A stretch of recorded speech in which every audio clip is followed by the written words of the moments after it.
दुनिया के हर घर में छोटे छोटे कारणों की वजह से ही क्यों ना हो बाप बेटों में मनमुटाव या कभी कभी ऊंची आवाजों में झगड़े होते ही है। ये कहानी भी बाप बेटों के ऐसे ही रिश्तों पर आधारित है। आकाश अपने पिता के हमेशा टोकते रहने वाले स्वभाव की वजह से उनसे काफी परेशान था। रूम का पंखा चालू करके कहाँ गए थे? सुबह हो गई फिर भी लाइट क्यों चालू रखा है? जब देख नहीं रहे होते हो तो टीवी क्यों चालू करके रखते हो? बाइक ठीक से पार्क क्यों नहीं करते? कभी तो अपने जूते पॉलिश कर लिया करो। सुबह जल्दी उठा करो। कितने आलसी हो गए हो, कभी जॉगिंग नहीं करते। दिन भर में न जाने आकाश को क्या क्या पापा से सुनना पड़ता था। अभी बच्चा थोड़ी हूं मैं, इतना बड़ा हो गया हूं। 2 दिन बाद मेरा नौकरी के लिए इंटरव्यू होना है और पापा का बर्ताव किसी छोटे बच्चे जैसा है मेरे साथ। एक बार मुझे नौकरी लगने दो, छोड़कर चला जाऊंगा पापा को, शहर में ही रहूंगा, फिर पता चलेगा उन्हें। अभी कमाता नहीं होना इसलिए फालतू की चीजें सुनाते रहते हैं। पापा से नाराज आकाश के दिमाग में कुछ ऐसे विचार चल रहे थे।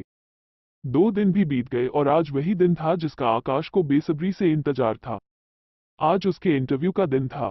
सुबह सुबह जल्दी उठकर भगवान का आशीर्वाद लेकर आकाश उस जगह पहुंच गया जहां पर इंटरव्यू होना था। जिस बिल्डिंग में इंटरव्यू था उसके गेट पर कोई भी गेटकीपर नहीं था। आकाश ने देखा कि गेट एक साइड से टूटा हुआ है, लेकिन कुछ स्क्रू फिट करने से वो सही हो सकता है। आकाश ने रुककर स्क्रूज को टाइट कर दिया और गेट को सही करने के बाद वो बिल्डिंग में घुस गया। बिल्डिंग में दूसरे फ्लोर पर एक ऑफिस था जहां पर इंटरव्यू के लिए व्यवस्था की गई थी। जैसे ही आकाश उस फ्लोर पर पहुंचा तो उसने देखा कि ऑफिस के बाहर लोगों ने इधर उधर जूते और चप्पल निकाल रखे थे, जबकि वहां पर जूते चप्पल रखने के लिए स्टैंड रखा हुआ था। ये देखकर आकाश को अचानक अपने पापा की याद आ गई, जो उसे भी अक्सर अपने जूते चप्पल रखने को लेकर हमेशा टोकते रहते थे।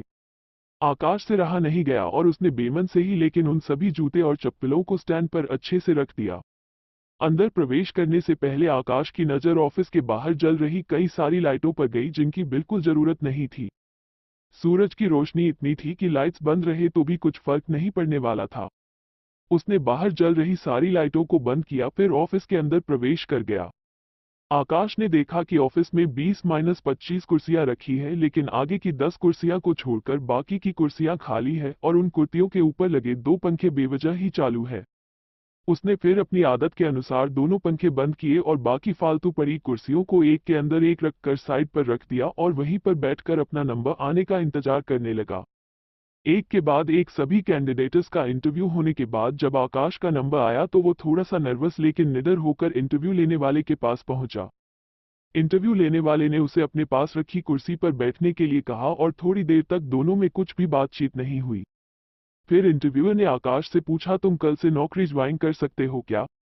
आकाश की कुछ समझ में नहीं आ रहा था कि यह उसके नौकरी पक्के होने की कंफर्मेशन है या फिर कोई ट्रिकी सवाल। बाद में इंटरव्यू लेने वाले जब सैलरी और क्या काम करना है ये बताया तब आकाश को यकीन हुआ कि उसकी जॉब पक्की हो गई है।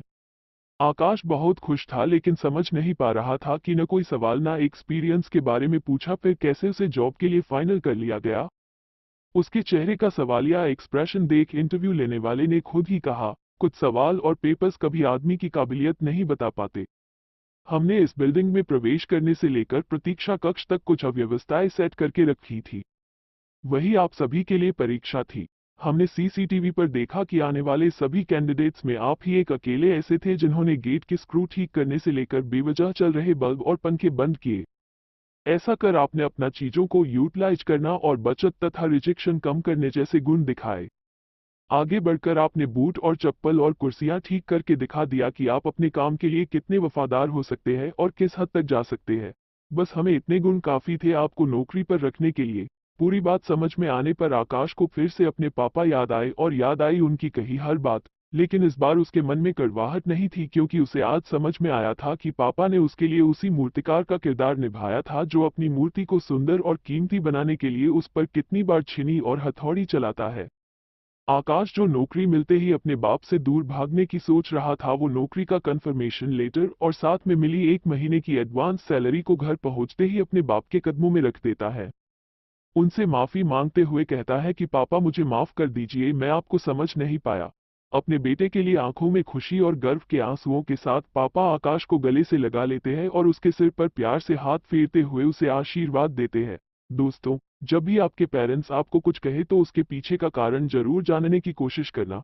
कभी डांटे या टोके तो उसके पीछे के सद्भाव को समझने को कोशिश करना। एक बार आप अपने लिए गलत सोच सकते हैं मगर आपके पेरेंट्स नहीं। कहानी अच्छी लगी हो तो अपनों के साथ जरूर शेयर कीजिएगा।